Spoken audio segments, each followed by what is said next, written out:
Hello my dear student, स्वागत है आप सभी का भाव सर के इस टेक्निकल चैनल में।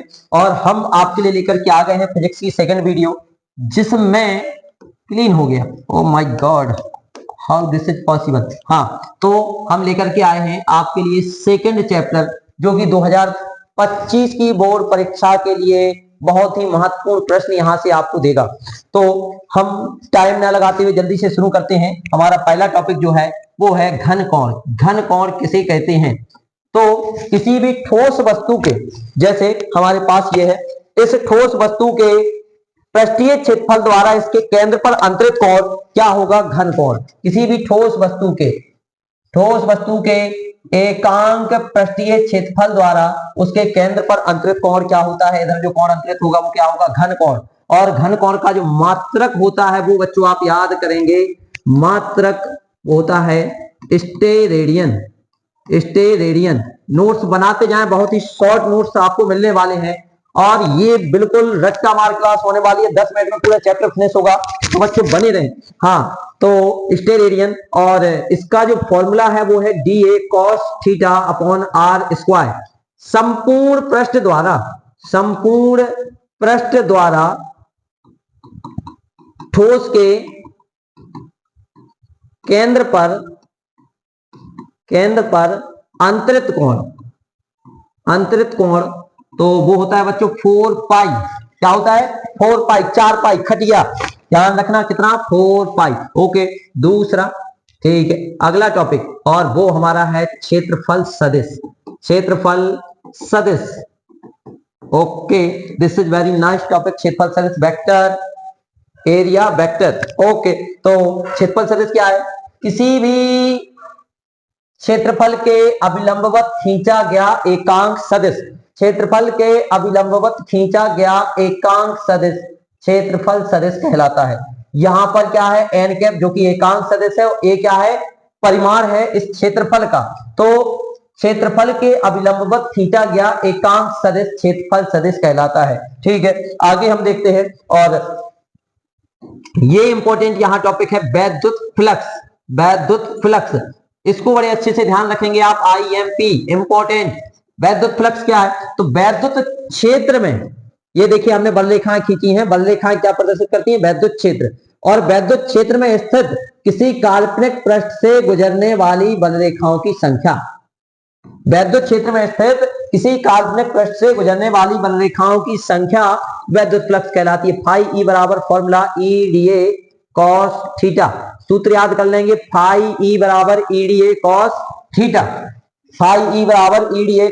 थीटा। ओके, फिर इसका मात्रक क्या बनेगा बच्चों? मात्रक, what is unit of this topic? वैद्युत फ्लक्स का मात्रक। तो ई का मात्रक क्या होता है? न्यूटन प्रति कूलम।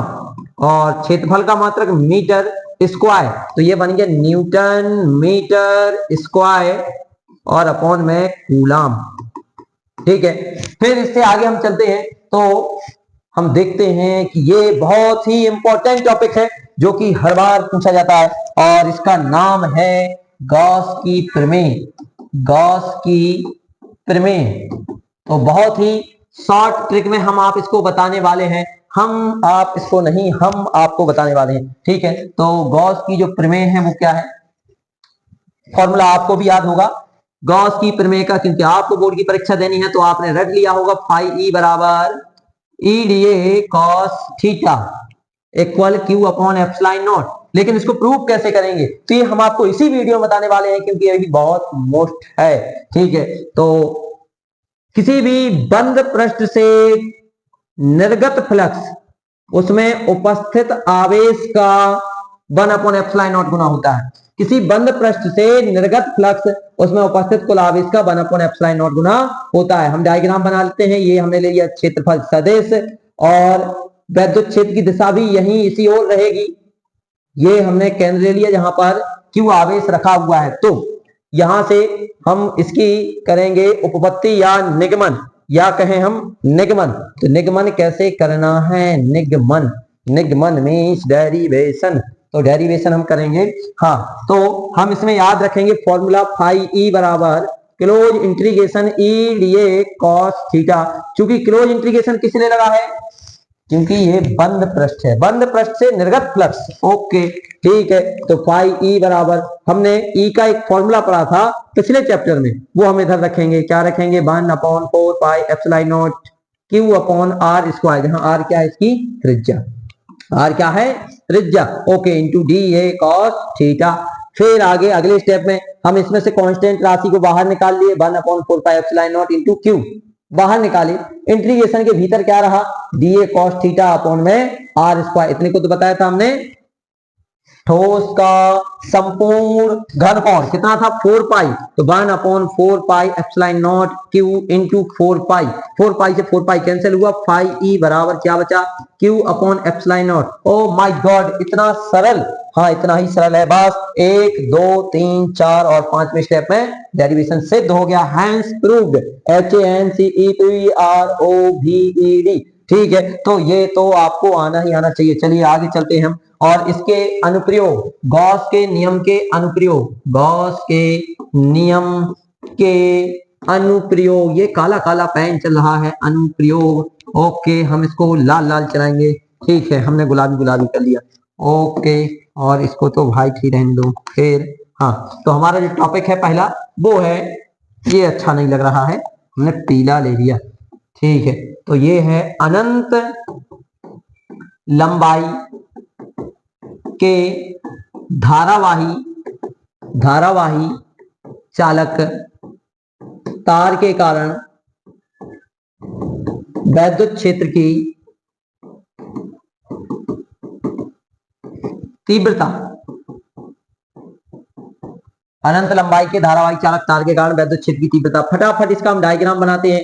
एक चालक तार ले लिया जिसकी अनंत लंबाई है, एक समान रूप से ये धनाभिषित है, इसके बाहर एक गॉसियन बेलन की परिकल्पना हमने कर ली, और जिसकी लंबाई कितनी है, एल है, इसकी लंबाई कितनी है, एल है, और यहाँ पर क्षेत्रफल सदिश कितना है, डीए है, और वैद्युत क्षेत्र की दिशा भी यही है। तो इसके लिए जो फॉर्मूला आता है वो हमको ध्यान रखना है, E =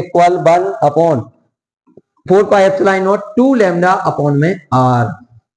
ठीक, तो ये बच्चों अच्छे से रट मारो, इसको रट्टा मार लो। अनंत लंबाई के धारावाही चालक तार के कारण वैद्युत क्षेत्र की तीव्रता E बराबर 1/4 pi epsilon naught 2 lambda upon are.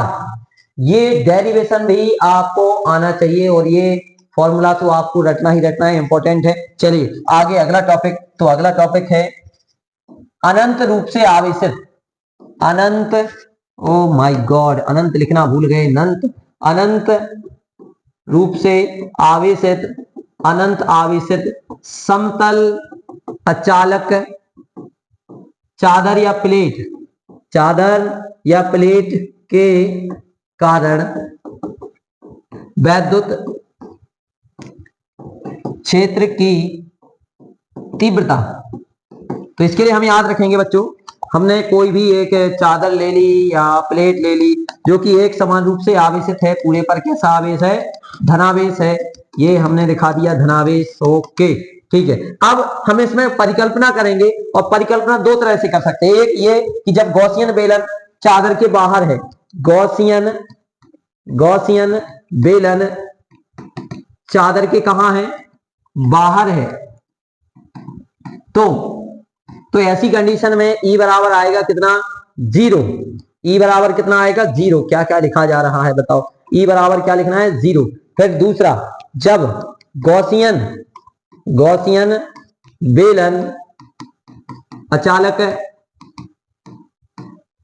चादर के बीच है, अब बीच में कैसा, तो हम चित्र बना देंगे ऐसा, लो, और बाहर होगा तो बाहर के लिए अलग से दिखा दो, ये बाहर हो गया, तो बाहर वाले के लिए ऊपर चित्र और अंदर वाले के लिए नीचे, तो अंदर वाला ये हो गया बीच वाला, और इसके लिए आएगा E बराबर सिग्मा अपॉन 2 एप्सिलॉन नॉट, जहां सिग्मा क्या है, तो सिग्मा है पृष्ठीय आवेश घनत्व, पृष्ठीय आवेश घनत्व। चूंकि आज मजा कम आ रहा है, लेकिन बहुत जल्द आपको मजा आने वाला है, क्योंकि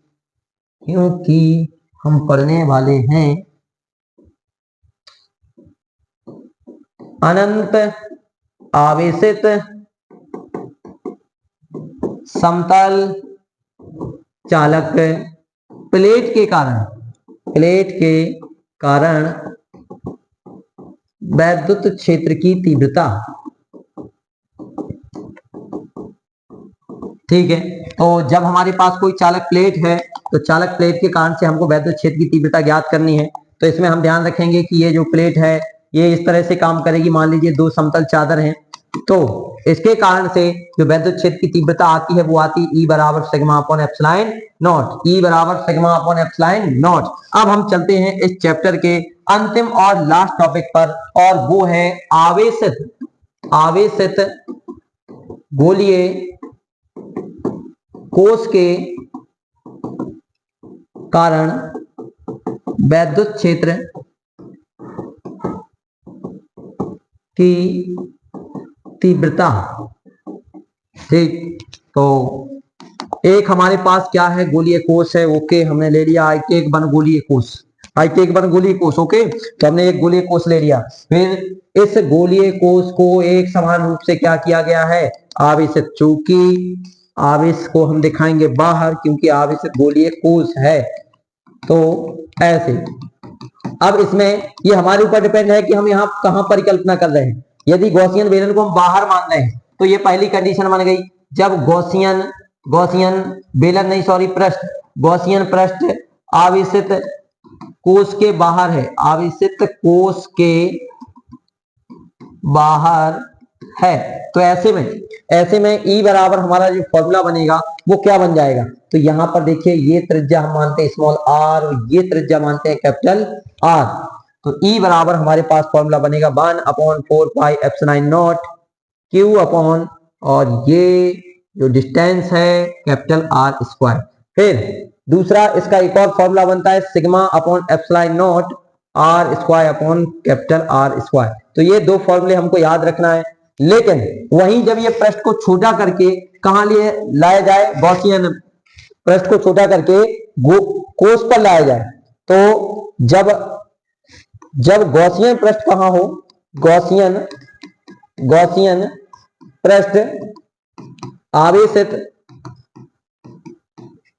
गोलीय कोश के पृष्ठ पर हो, तो ऐसी कंडीशन में E इक्वल हमारा आ जाता है सिग्मा अपॉन एप्सिलॉन नॉट। लेकिन थर्ड कंडीशन, जब गॉसियन पृष्ठ कहां लिया जाए, गॉसियन पृष्ठ कहां हो, तो कोश के भीतर हो, आवेशित कोश के भीतर हो, तो भीतर होने पर E बराबर आएगा 0। ठीक है ना। तो ये फॉर्मूले और डायग्राम बिल्कुल अच्छे से रट मारिए, और आगे इसमें जो अनंत लंबाई के धारावाहिक चालक तार के कारण वैद्युत क्षेत्र की तीव्रता है, और एक ये जो इसका डेरिवेशन है, ये दो डेरिवेशन जो है, पूरे ये डेरिवेशन का जो वीडियो है वो डल चुका है, तो आप उसको भी देखें और अच्छे से समझ लें, नोटबुक पर तैयार कर लें। बाकी का जो इस वीडियो में है वो सारा का सारा इंपॉर्टेंट जो है वो हमने आपको दे दिया है। ठीक है, इंपॉर्टेंट तो जमाना है, और जमाने में हम भी हैं, तो हम भी आपके लिए बहुत इंपॉर्टेंट हैं, तो हमको भी नहीं भूलिए।